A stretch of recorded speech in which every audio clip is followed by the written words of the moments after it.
Join Sherlock Holmes and Dr. John Watson as they untangle a web of aristocratic secrets and deception, racing against time to thwart a cunning adversary bent on reviving a deadly legacy.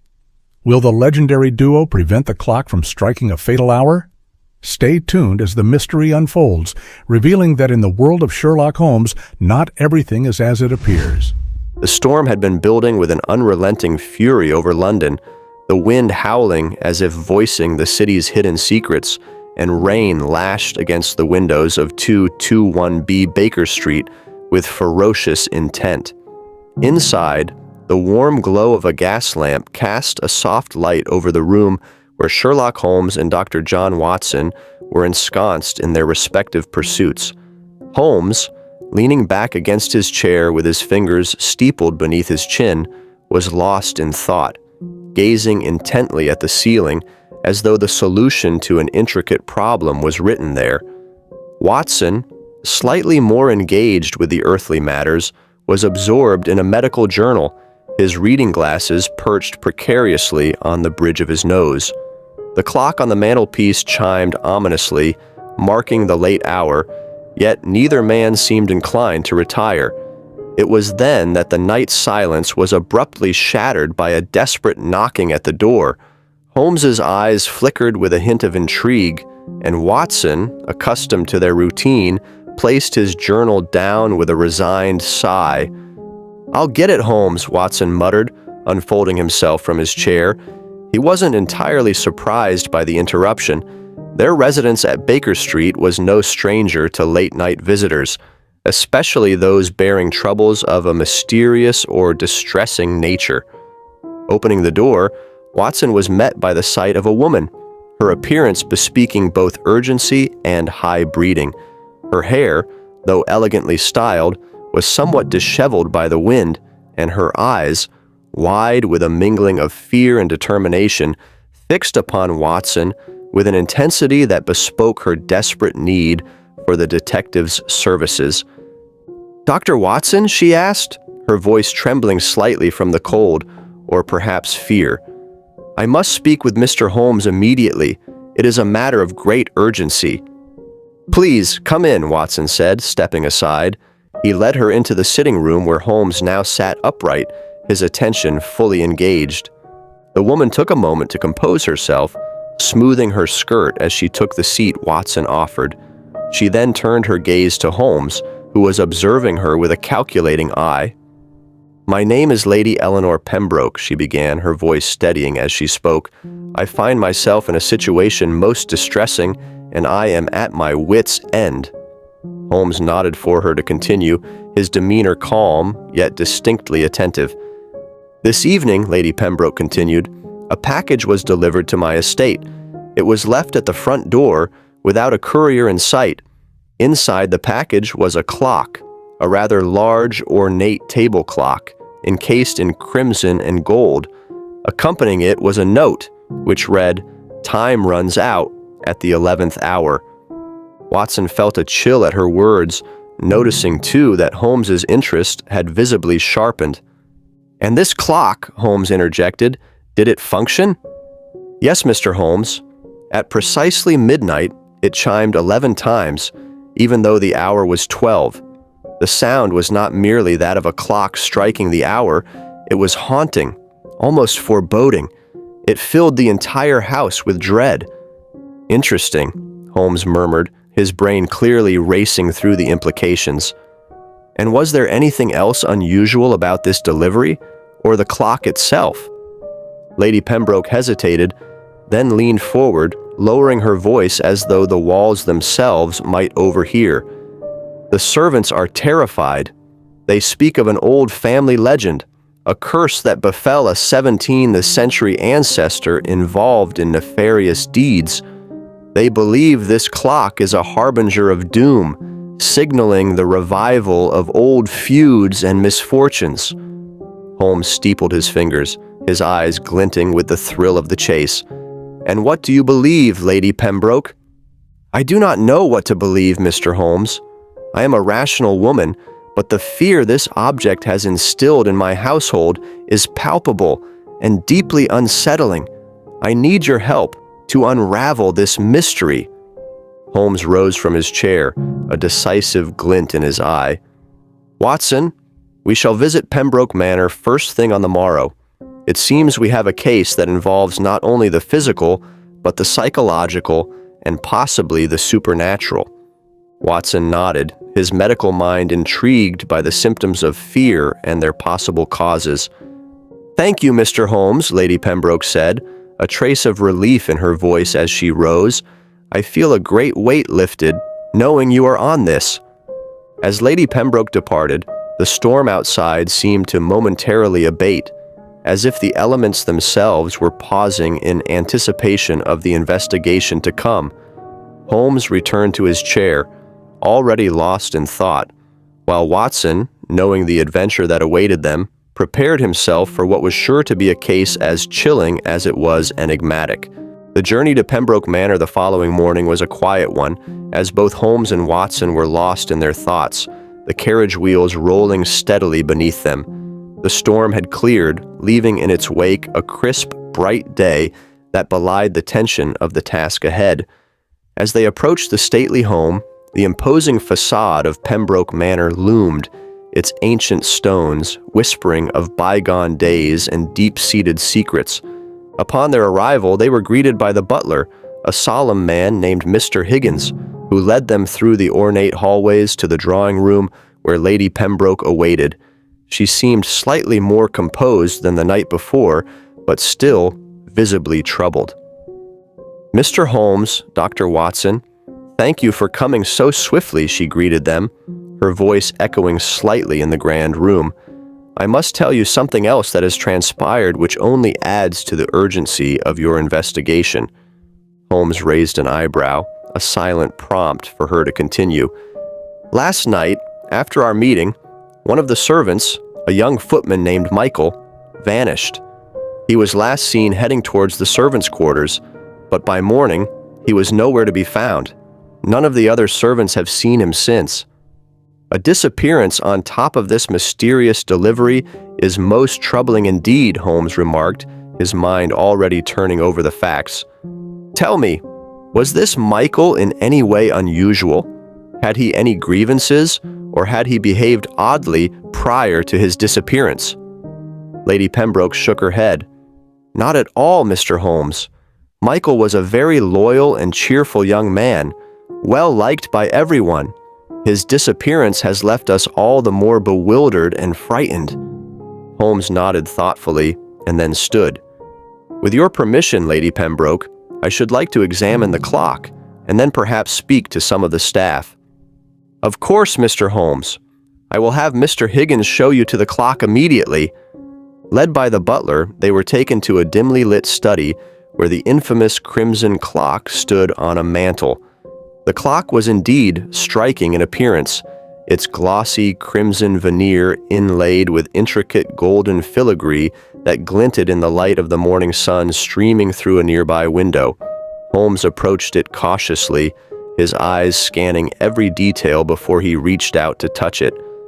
"Notice here, Watson," Holmes pointed out as he examined the back of the clock. "There are signs that the mechanism has been tampered with, and here, traces of mercury, a substance not typically found in household clocks." "What do you make of that, Holmes?" Watson asked, peering over his shoulder. "Mercury could be used to enhance the spectral sound of the chimes, perhaps to lend them that ethereal quality Lady Pembroke described. It is clear this clock is no ordinary timepiece and is central to the mystery at hand." Holmes then opened a small compartment in the back of the clock and inside found a thin, almost imperceptible vial of mercury, confirming his suspicions. It seems someone went to great lengths to ensure this clock not only told time, but told it ominously. Returning to the drawing room, Holmes requested to interview the staff. One by one, the household servants were questioned. Holmes listened intently to their accounts of the night the clock was delivered and the subsequent disappearance of Michael. All spoke highly of the missing footman, noting nothing out of the ordinary prior to his disappearance, and none could offer any explanation about the clock's origins. After the interviews, Holmes and Watson stepped aside to confer. What strikes me as most peculiar, Watson, is not only the disappearance of the young footman, but also the palpable fear among the staff. They speak of curses and doom as if such things were as real to them as the air they breathe. Do you believe there is merit to their fears, Holmes? Could this curse they speak of be more than mere superstition? Holmes gave a wry smile. I have yet to encounter a curse that cannot be explained by rational means, Watson. However, the fear itself is real and can be a potent force. It is often said that fear is a kind of witchcraft. It muddles the mind and makes one see things that are not there. Then our first task is to dispel this witchcraft, Holmes, and restore reason to Pembroke Manor. Precisely, Watson. Let us first trace the origins of this clock. That may lead us to the whereabouts of the missing footman and the heart of this mystery. As night descended upon Pembroke Manor, an eerie calm settled over the grand old house. Holmes and Watson, deciding it prudent to stay overnight, were given guest rooms that overlooked the expansive, shadow-laden gardens. While Watson found the comforts of the guest room inviting, after the day's investigations, Holmes was restless, his mind clearly still entwined with the complexities of the case. Before retiring to their rooms, they joined Lady Pembroke for dinner, which was a quiet affair, punctuated by the occasional clink of silverware and the distant rumble of thunder. The atmosphere was tense, each sound seeming louder and more ominous than usual. Post-dinner, Holmes suggested a walk through the manor to observe the setting more closely under the guise of aiding digestion. Watson knew better than to assume this was anything but an extension of Holmes's investigative process. As they wandered through the dimly lit hallways, Watson noticed the way the shadows seemed to flicker and dance on the walls, cast by the flickering candles.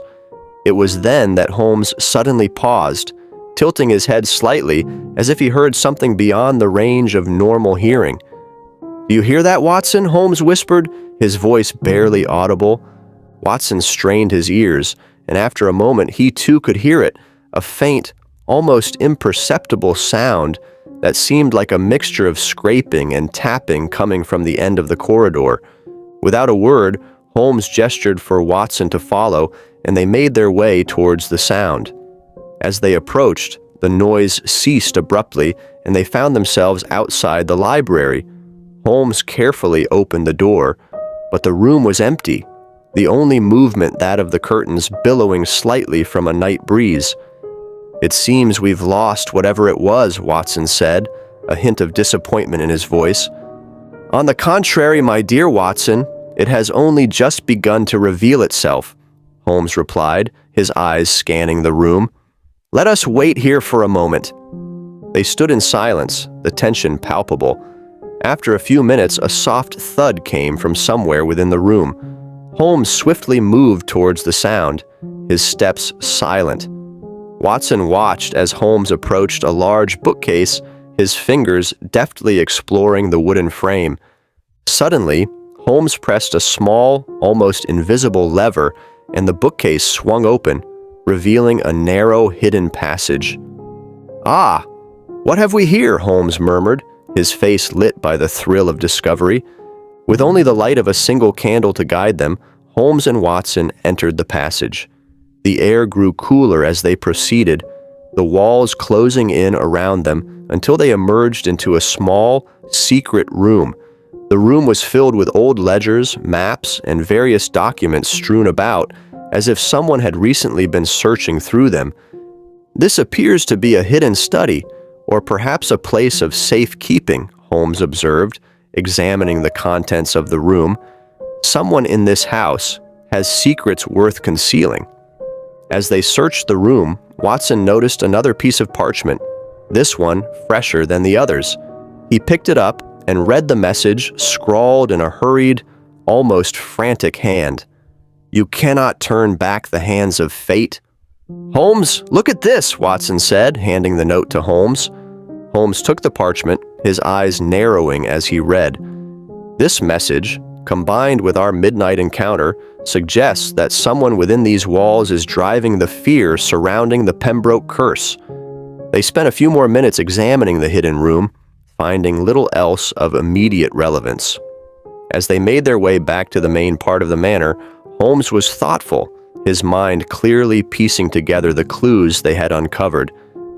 "The game is afoot, Watson," Holmes finally said as they reached the corridor. "We have stumbled upon a conspiracy that ties the past to the present, and it is far more tangible than any spectral apparition or family curse." With new evidence in hand and their course set, they returned to their rooms knowing that the shadows held more than just darkness. They held the key to solving the mystery of Pembroke Manor. The following morning, after a brief and somewhat tense breakfast with Lady Pembroke, Holmes and Watson returned to the hidden room discovered the night before. The daylight did little to dispel the room's secretive aura, its walls lined with ledgers and dust-laden scrolls that spoke of centuries past. Holmes, with a meticulousness that Watson had come to admire, began examining the contents of the room more thoroughly. Each ledger and letter was carefully inspected, with Holmes occasionally muttering to himself or making notes in his pocketbook. Watson, while less adept at deciphering the aged handwriting of the Pembroke ancestors, focused on the maps and portraits that adorned the room's walls.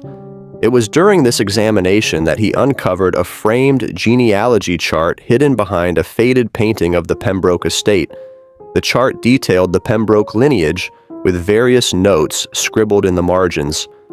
"Look here, Holmes," Watson called out, gesturing to the chart. "It appears the Pembrokes have been entangled with another family, the Redferns, for generations." Holmes joined Watson at the wall, his keen eyes scanning the genealogy. "Ah, yes, the Redferns. I recall a passing mention of them in one of the ledgers. It seems there was a long-standing feud, something about a disputed inheritance." The detective turned his attention back to a stack of letters he had been examining. He carefully selected one and handed it to Watson.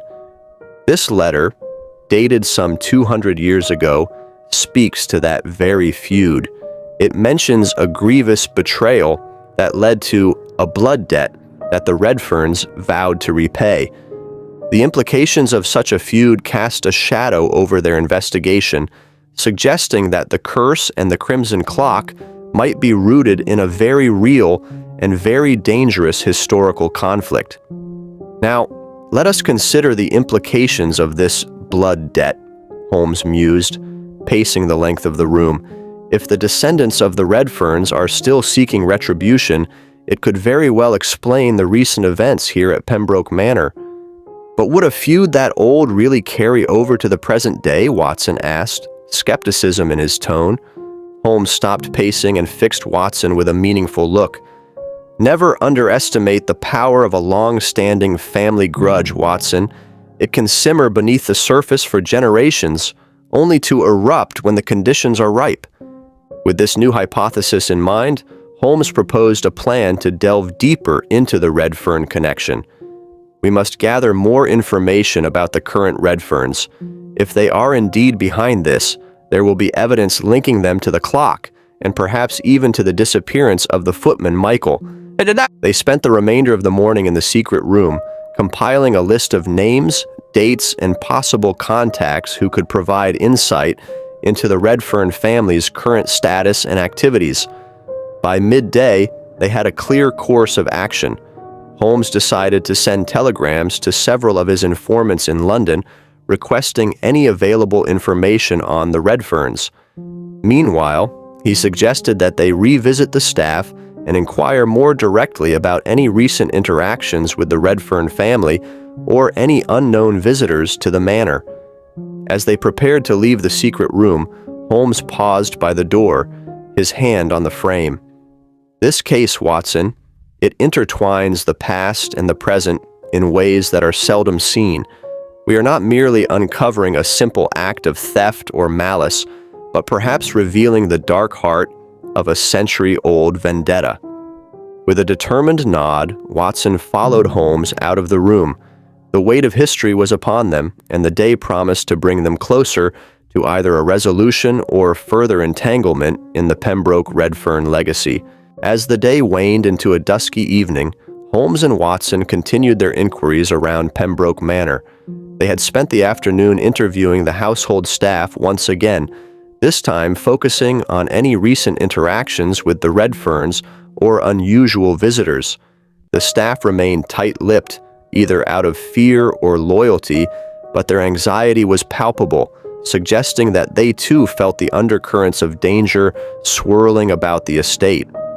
While returning to the main house from the stables, where they had been questioning the coachman about recent deliveries and visitors, Watson spotted a figure in the distance.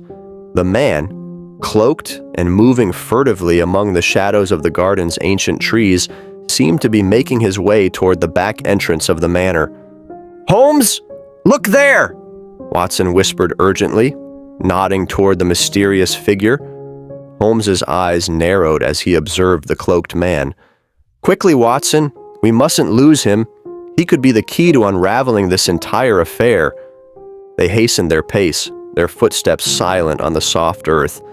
As they neared, the figure seemed to sense pursuit and quickened his stride, his cloak billowing behind him.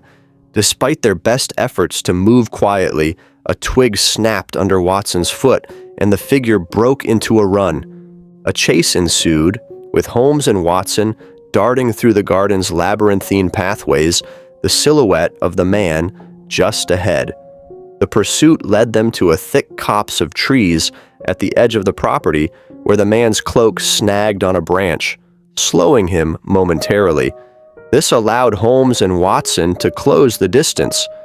Just as they were nearly upon him, the man turned and threw something at them. It was a small, smoke-filled glass sphere that shattered on the ground, enveloping Holmes and Watson in a thick, disorienting fog. Coughing and trying to wave the smoke away, they heard the rustling of leaves as the man escaped. Once the smoke cleared, Holmes knelt to examine the remnants of the glass sphere. Phosphorus? Used to create a smokescreen. "Clever," Holmes remarked, his eyes scanning the ground for any other clues the man might have left behind. Despite the setback, the encounter was not fruitless. As Holmes inspected the area where the man had been detained by the branch, he discovered a piece of fabric torn from the cloak. "A distinctive weave," Holmes noted, holding the fabric up to the fading light. "Not common. This could very well help us identify our mysterious visitor." As they made their way back to the manor, Holmes mulled over the events. The timing of this man's appearance, just as we are delving into the Redfern connection, is exceedingly suspicious. It suggests that whoever he is, he's quite concerned with our investigation. Watson, still catching his breath from the chase, nodded in agreement. Could he be a Redfern? Possibly, or at least someone connected to them. This cloak fragment and his use of a smokescreen device indicate a level of preparedness and resourcefulness that suggests significant stakes, Holmes speculated. Back at the manor, Holmes dispatched a message to his tailor in London, sending along the fabric sample. "If this cloak was tailored, my contact might trace where it was made. It's a long shot, but every clue must be followed." That evening, as Holmes and Watson discussed their next steps, another disturbing element was added to the mystery. The butler delivered a new message that had been found pinned to the front door of the manor. It read, "Time is a weapon. Beware the 11th hour." The note was unsigned but carried the same ominous tone as the previous communications. "The plot thickens, Watson," Holmes remarked dryly, examining the note. "Our adversary is bold, and the message clear. We are running out of time. We must act swiftly." Watson felt a chill run down his spine as he pondered the meaning of the message. The 11th hour was fast approaching, and with it perhaps a resolution to the mystery of Pembroke Manor, for better or worse. The following morning, Holmes and Watson made their way into the village near Pembroke Manor to follow up on the lead provided by the cloak's distinctive fabric. As they walked, Holmes was unusually quiet, deep in thought, his brow furrowed with the complexity of the case. Upon reaching the village, their first stop was the local tailor, whom Holmes questioned about the fabric. The tailor, a meticulous man with an eye for detail, confirmed the fabric was indeed rare, imported from France, and sold to very few in the area. "Can you recall who purchased this fabric?" Holmes inquired, his tone insistent yet polite. The tailor rifled through his records before responding, "Ah, yes, a gentleman by the name of Mr. Alfred Redfern. He requested a cloak made from this very fabric some months ago." Watson and Holmes exchanged a significant glance. The Redfern connection was becoming increasingly undeniable. "Thank you. You have been most helpful," Holmes said as they left the tailor's shop. Outside, Holmes paused, his gaze lingering on the streets bustling with villagers. "Watson, our next course of action is to visit the local chemist. The phosphorus used in the smoke bomb must have come from somewhere, and a small village like this is unlikely to have many sources for such chemicals." At the chemist's shop, a small bell jingled as they entered. The chemist, a balding man with spectacles perched on the end of his nose, greeted them warmly. Holmes wasted no time, showing the chemist a sketch of the glass sphere and describing the chemicals involved. The chemist nodded, recognizing the description. "Yes, I recall selling phosphorus and a few other chemicals to a man who was keen on experimenting with alchemy. He said something about recreating historical experiments." "Do you know the man's name or anything about him?" Holmes asked, his keen eyes watching the chemist closely. "He never gave his name, sir, but he was well-spoken and had a gentleman's bearing. Quite secretive about his purposes, though. Came in here about a fortnight ago." Holmes thanked the chemist and stepped outside the shop, his mind clearly processing the new information.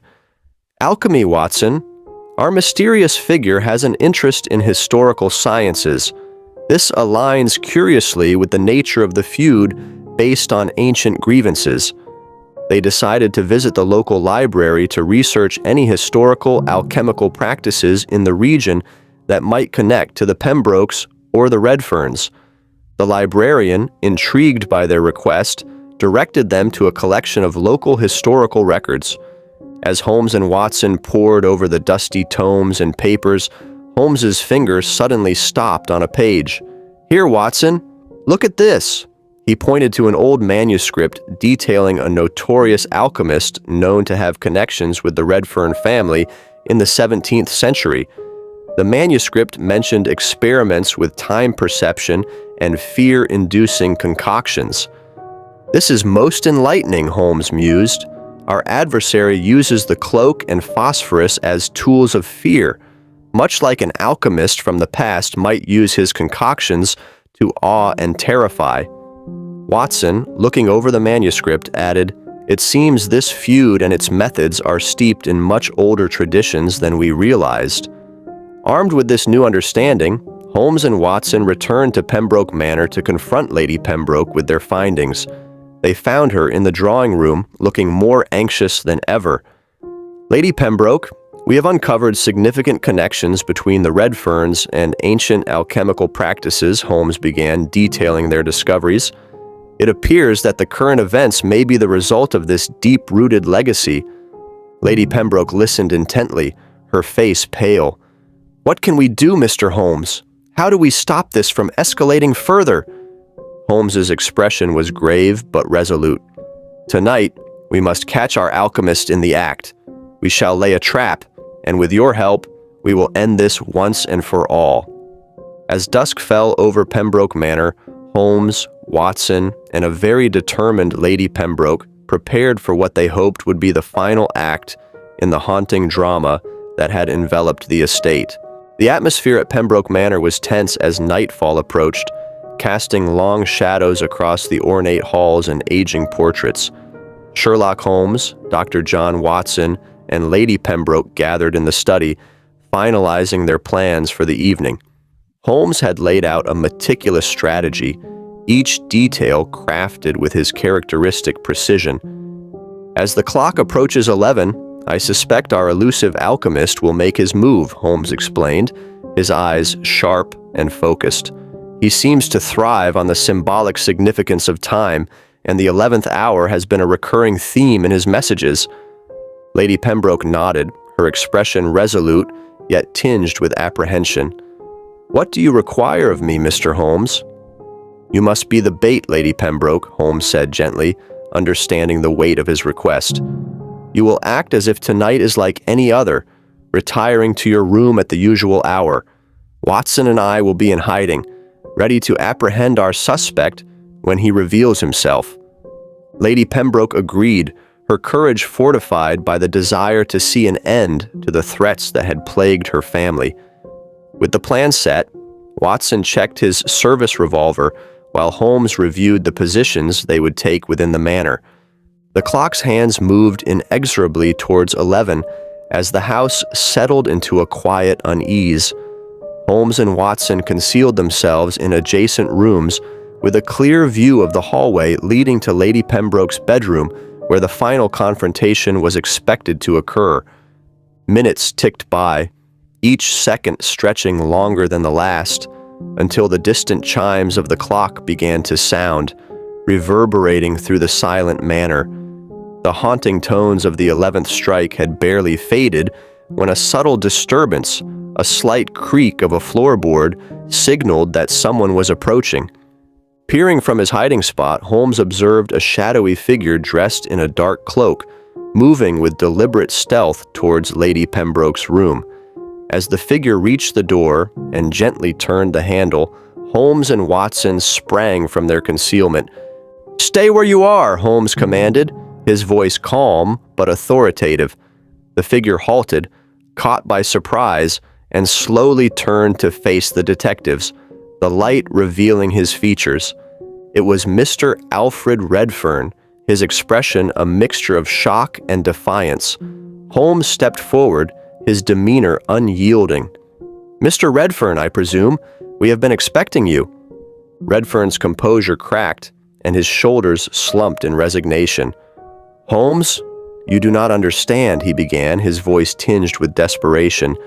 "This has always been about justice, about righting a wrong so old that it has poisoned generations." Holmes listened intently but remained skeptical.